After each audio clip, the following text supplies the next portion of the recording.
What's up, everybody? We're back at it for a weekend session of Amber Heard v. Johnny Depp, and we're talking more appeal. But this time it's going to be a highly requested video on what I think about Ben Chew's response, a la Johnny Depp's response to Amber Heard and her Amicus briefs that were filed on her behalf by supporters of her. And it was a very interesting motion. He did it all in once, omnibus, handling all of them in one fell swoop.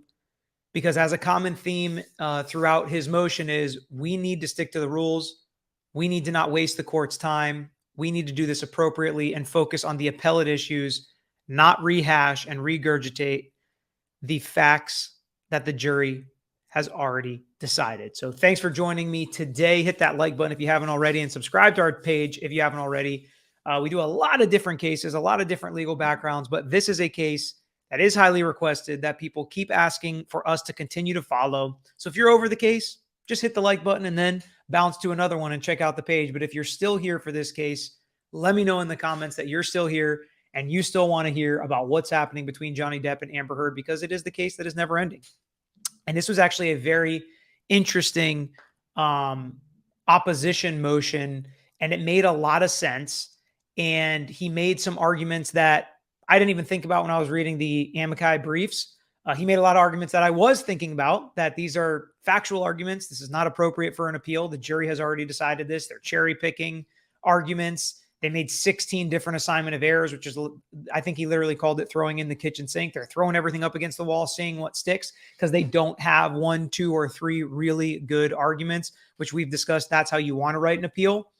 But some of the other major issues with these briefs that, again, you wouldn't really know unless you practice law in Virginia, unless you practice appellate law in Virginia, that he points out, with what I know in my jurisdiction, would be major issues, and these would potentially just not even be considered by the court. I think the content of these briefs are ones that shouldn't be considered by the court. And when you pile on top these procedural issues and the rules that they're breaking and potentially circumventing, I really don't think the judge should even, the appellate court should even consider these Amicus briefs. But let's get into what he argued specifically. First, he basically says this entire, that the briefs in their entirety should not be considered because they don't follow the rules, the content is inappropriate for appeals, and it would be fundamentally unfair for Johnny Depp to have to respond to all of these things. So we've already talked about, factually in the content, why they're not appropriate for appeal. We don't need to rehash that. We went through the Amicus briefs together, the Amicus briefs. I'll just call them that since it's easier rolling off the tongue. We've already talked about it. They argue he's a wife beater. They argue that, if this is going to silence society and victims, which I disagree with, but it's also an improper argument for an appeal, just as it was an improper argument during closing arguments, which it was objected to and sustained, and Ben Chew put that in this motion as well. Totally improper. Cherry picking certain facts, leaving out other facts, and leaving out the fact that the jury has already made the decision on the facts in this case. So that was kind of one of his major arguments. The second one of his major arguments is they violated some very specific rules. And let's talk about what those rules are. They used 12-point font instead of 14-point font. They went over on the number of pages. They did not cite the assignment of errors. They didn't put the statement of the facts. Instead, they incorporated by reference Amber Heard's statement of the facts. So why are these things a big deal? I mean, what size font? Is that really that big of a deal? How many pages things are limited to? Is that really that big of a deal? Lawyers argue for a living. We don't stop talking. They say lawyers can't introduce themselves in 10 minutes, let alone make an argument in 10 minutes. Well, in the law, we have rules, we have statutes, we have limitations, and they are to be strictly construed. And when you get to the appellate court, it is a whole other level. These rules are so important. I mean, we've talked about how I sit on the Civil Rules Committee in Florida and how 40 lawyers sit in a room. And sometimes I roll my eyes and put my head down on my desk because it's brutal to hear 40 different opinions from lawyers that are highly educated, that are sometimes aggressive, that are argumentative, that want what's best for their side. And we have lawyers on every side, including judges, that sit in on these meetings and write these rules so that they are fair. And when we talk about page number limits, font size, and timing of when things need to be filed, most of that is so that we lawyers don't go over. I mean, when I was in law school, most of my exams had word limits on them because they want us to learn. We are supposed to learn as lawyers how to say what we need to say in as few words as possible to still prove our point.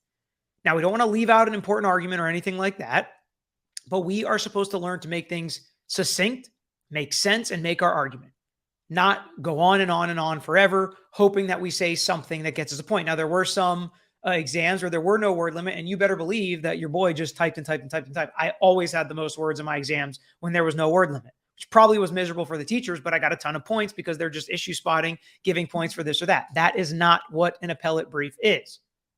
And even on moot court, when we had to write our fake appellate briefs, there was always these limitations on page numbers and font size. And the reason for that is you have to limit your arguments. The appellate court does not want to be bombarded with thousands of pages and hundreds of different issues for every trial that every appellate lawyer can come and nitpick. You have to pick your best arguments. And if it's a 50 page, or we'll just say a 60 page brief, let's say that's the page limit. I think it's 55 here or something. But if you have 3 main arguments, that's 20 pages per argument. If you have 16, that's a lot less pages to make those arguments, cite the record, put in the case law, analyze it, and make the argument to the court. So that's your decision as an appellate lawyer. Do you want to just take a couple pages per issue, or do you want to deep dive into a major issue and use all 20 or 30 pages on your main issues?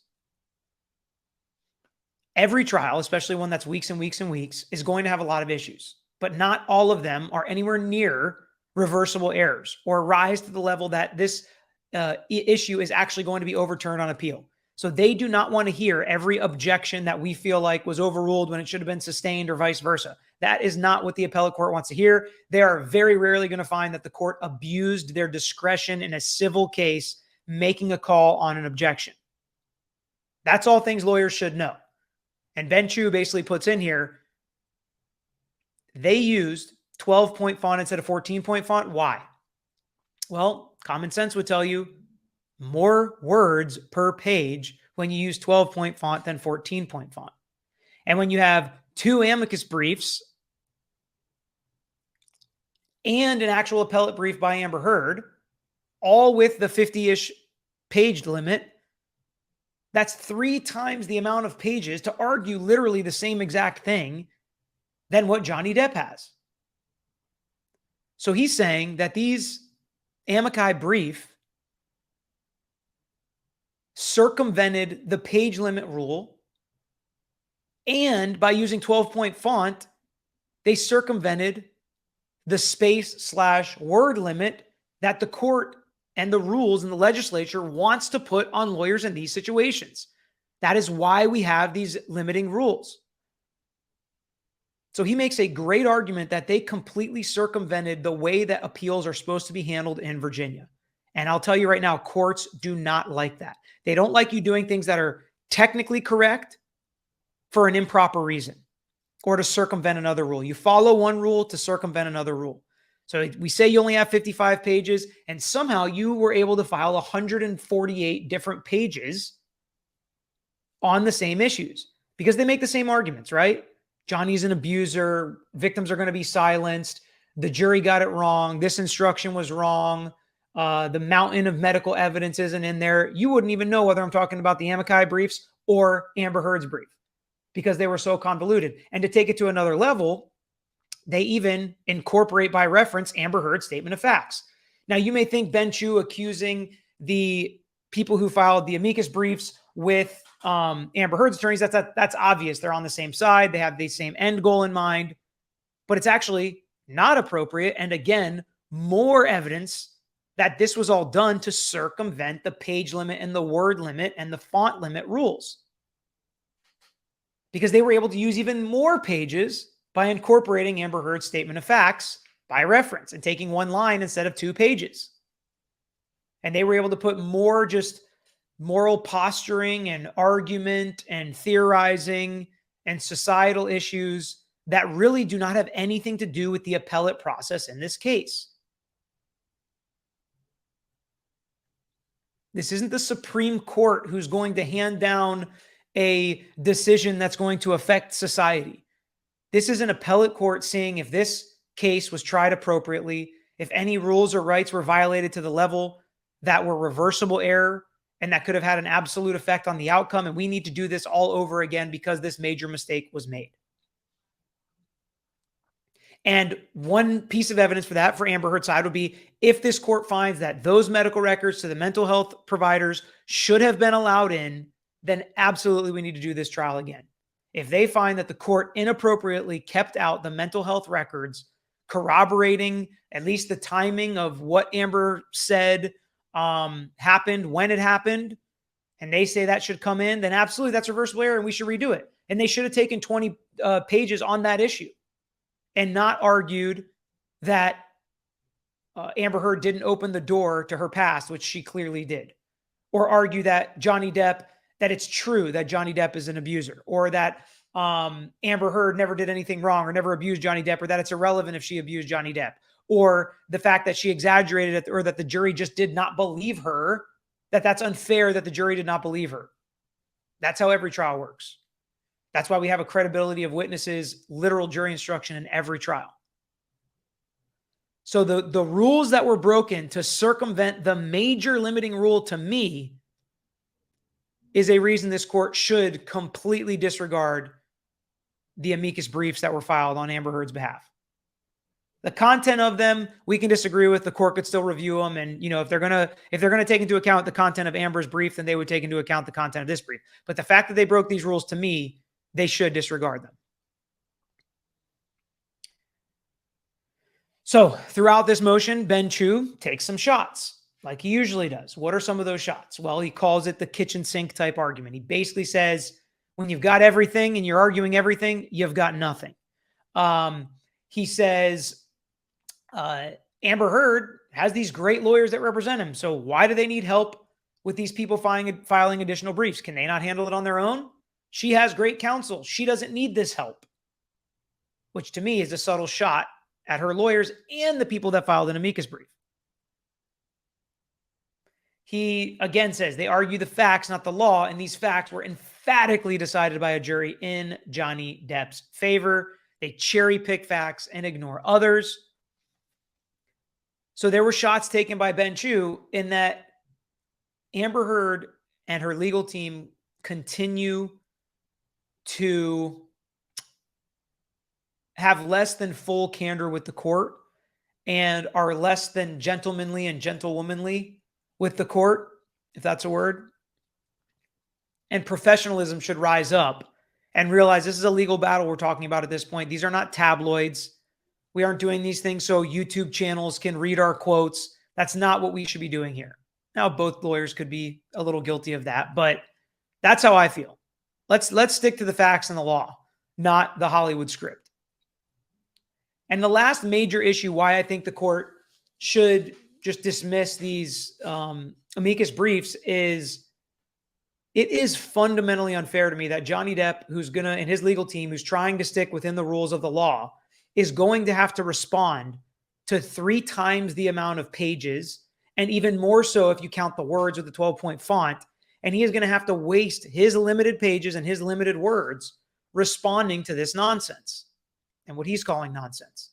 When in reality, there's not a ton of additional information outside the societal arguments that are totally inappropriate, but he's still going to have to take a minute, take a page, and respond to them. And that's fundamentally unfair to me when you limit what somebody can do in a responsive brief on an appeal. And now he's got to respond to 3 different briefs. Are they going to give him triple the amount of pages? It seems like Ben Chu may have considered that as an alternative resolution. Are they going to give him more pages? But he really doesn't want to. It's like, do we really need to waste any more time on this, fighting about stuff that the jury has already decided? Before a jury trial, sure, we can all pound our chest saying the jury's going to agree with me. The jury's going to side with me.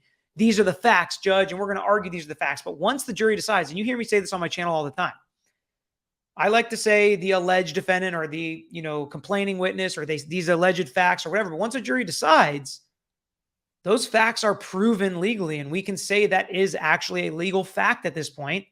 And there are a lot of legal facts in this case that Amber Heard's team refuses to agree with.